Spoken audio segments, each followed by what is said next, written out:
시청자 여러분 안녕하십니까? 헬로티비 뉴스입니다. 의정부시가 소각장 신설 계획을 공론화 과정을 거쳐서 결정하기로 했다는 소식 전해드린 바 있습니다. 의정부 시민사회가 공론화 과정을 마무리하고 결론을 도출했습니다. 김동근 의정부시장은 도출된 결론을 수용하겠다고 선언했는데요. 막혀있던 의정부시 소각장 신설 계획이 탄력을 받을 것으로 보입니다. 이재필 기자입니다. 의정부시 소각장 문제 해결을 위한 시민 공론장이 3주에 걸친 토론 끝에 마무리됐습니다. 소각장 신설 여부와 부지 선정, 소각장 운영 방식까지 사업 전반에 걸쳐 지역 시민사회와 전문가, 주민들이 한자리에 모여 토론하고 투표해 결론을 도출했습니다. 공론장의 주요 결과를 살펴보면 우선 자일동에 처리 용량을 증설한 소각장을 신설해야 한다는 데 의견을 모았습니다. 그리고 재정 방식으로 소각장 건설 사업을 진행해야 한다고 결론 내렸습니다. 당초 의정부시는 일일 처리 용량 200톤 규모의 현 장암동 소각장을 대신해 자일동 환경센터 부지에 일일 처리 용량 220톤 규모의 새로운 소각장을 설치하는 방안을 추진해왔습니다. 공론화에서 내린 결론과 의정부시의 당초 계획이 부합하는 부분입니다. 단, 재정 방식은 민간 투자 방식으로 추진해왔던 의정부시의 당초 계획과 배치되는 것으로 소각장 신설 예상 비용은 약 1,000억 원, 시설을 지하화할 경우 예상 비용은 약 1,500억 원입니다. 김동근 의정부시장은 공론화 과정에서 나온 결론을 소각장 신설 계획에 모두 반영하겠다고 약속했습니다. 오늘 저에게 제시해 주신 정책 그대로 실행이 될 것입니다. 제가 출발 때부터 시민들께 약속을 드렸습니다. 합의된 과정, 시장이 실행을 하는 일들에 대해서 분명 그 약속대로 하겠다라고 말씀드렸습니다. 그대로 이행될 것입니다. 특히 공론화에서는 소각장이 새로 들어서는 자일동 지역의 주민들을 위해 시설의 지하화와 주민 편의시설을 갖춘 랜드마크 조성, 주민 감시기구 설치, 주민 직접 지원 등이 필요하다고 강조했습니다. 김동근 의정부시장은 자일동 내 환경시설을 첨단 설비로 바꾸는 한편 지역 주민들의 요구사항을 정책에 최우선적으로 반영하겠다고 약속했습니다.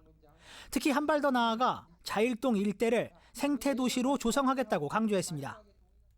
자일동 일대를 갖고 있는 좋은 생태 환경을 저희가 최대한 우리 의정부 시민 그리고 경기도민 그리고 서울 시민들이 모두가 이용할 수 있는 아주 경쟁력 있는 그런 쾌적한 공간으로 바꿔갈 것입니다. 공론화에 동참한 조득현 자일동 주민대책위원장은 신뢰를 잃지 않도록 약속을 지켜줄 것을 의정부시에 요청했습니다. 시민 참여단 여러분들이 의견을 모아 결정해 주신 거에 대해서 꼭 약속을 지켜주시기를 바라고요. 또 이 높은 시민 의식이 우리 의정부시의 발전이 이어지기를 기대합니다. 주민 갈등으로 그동안 지지부진했던 의정부 소각장 신설 사업. 공론화 과정을 거쳐 주민 합의를 이룬 만큼 사업은 이제 탄력을 받을 전망입니다. 헬로티비 뉴스 이재필입니다.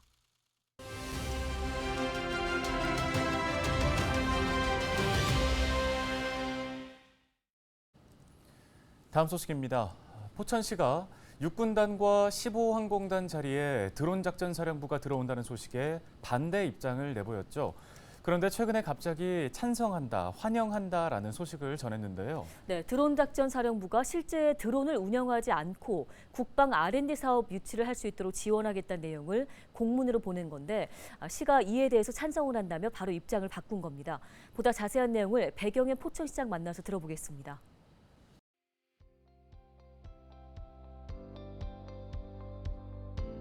도심 외곽에 입지해달라.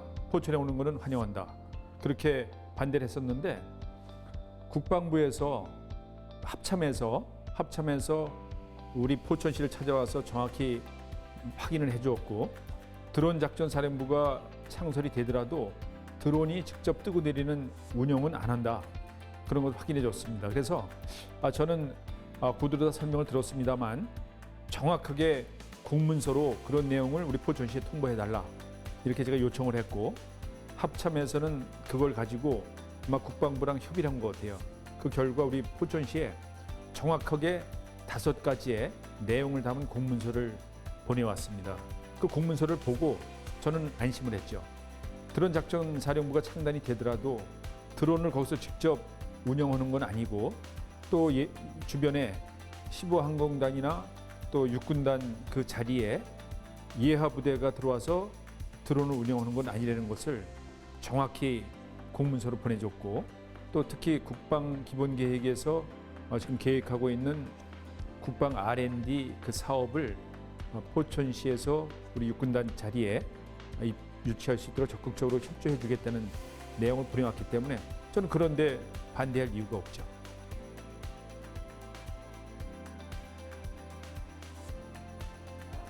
예, 우리 포천시는 경기도 31개 시군 중에서 유일하게 국토교통부로부터 드론 특별 자유화 구역으로 지정이 돼 있어요.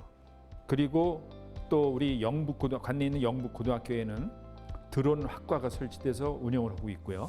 또 특히 우리는 경기 대진 테크노파크하고 포천시가 합동으로 또 드론 산업 육성을 위한 실증도시, 드론 실증도시를 선포를 하고 또 그 사업을 진행해 나가고 있습니다.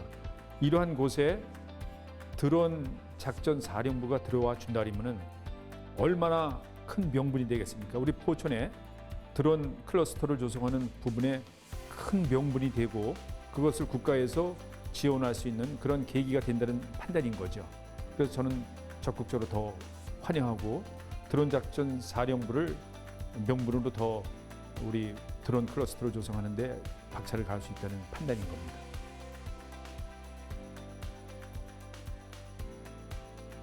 군에서 MOU 체결하는 것보다도 더 신뢰성 있는 공신력 있는 공문서로 그러한 우려사항이 없다는 것을 5가지 항목으로 다 정확하게 포천시에 통보해 줬기 때문에 이제 우리 시민들께서는 정부를 믿어야죠. 그리고 포천시를 믿어야죠. 그리고 우리가 포천의 100년, 앞으로의 100년을 정말 발전시킬 수 있는 이러한 명분으로 삼기 위해서는 하나의 목소리를 내서 우리 정부에 적극적으로 협조하는, 그리고 또 우리가 받아낼 수 있는 그러한 지혜가 필요하다고 생각하고 시민 여러분들 함께 힘 모아 주실 것을 당부를 드립니다.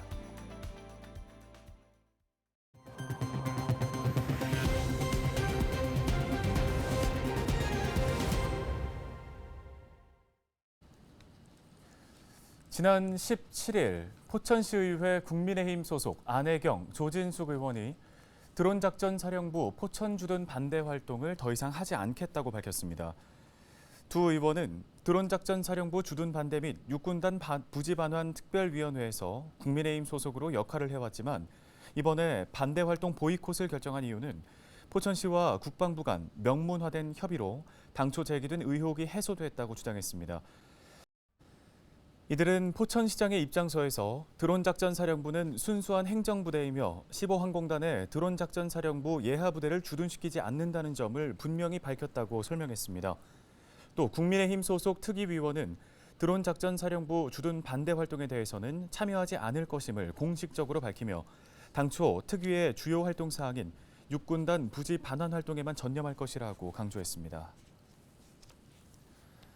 포천시가 드론 특별 자유화 구역에 2회 연속 선정됐습니다. 포천시는 지난 2021년 1차 지정된 데 이어 올해 연속 지정에 성공했는데요. 경기도 지역 내에서 드론 특별 자유화 구역에 선정된 곳은 포천시가 유일합니다. 드론 특별 자유화 구역에서는 드론의 운영과 개발에 대한 각종 규제가 면제되거나 간소화됩니다. 포천시는 지역적 특성에 맞는 드론 아이템을 지역 기업들과 함께 발굴하고 발전시켜 나가겠다는 방침입니다.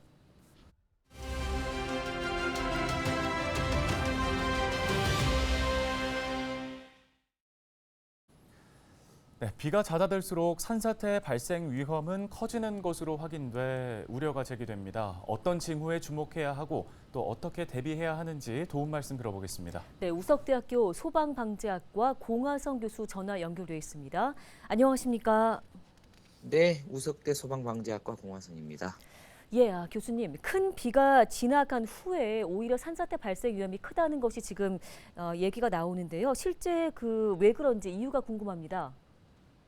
비가 땅속으로 충분히 스며드는데 일반적으로 2, 3일 정도가 소요된다고 합니다. 그러면 집안이 급격히 약해져서 산사태 위험이 더욱더 높아지는 것이죠.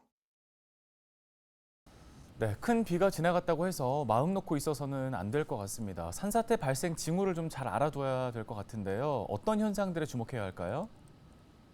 갑자기 많은 양의 물이 솟구친다든지, 평소 나오던 샘물이나 지하수가 나오지 않는다든지, 바람이 불지 않는데도 나무가 흔들린다든지, 산에서 소리가 나거나 땅이 흔들린다든지 하면 산사태 징후라고 볼 수가 있겠습니다.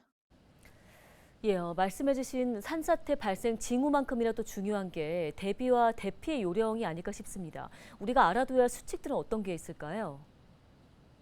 시민들은 평상시 산림청에서 제공하는 산사태 정보 시스템이라든지 스마트 산림재해 앱을 통해서 산사태 발생 위험이 높은 지역을 미리 파악해 두는 것이 중요하고요. 산사태가 발생했을 때 행동 요령도 잘 알아두는 것이 필요한데요.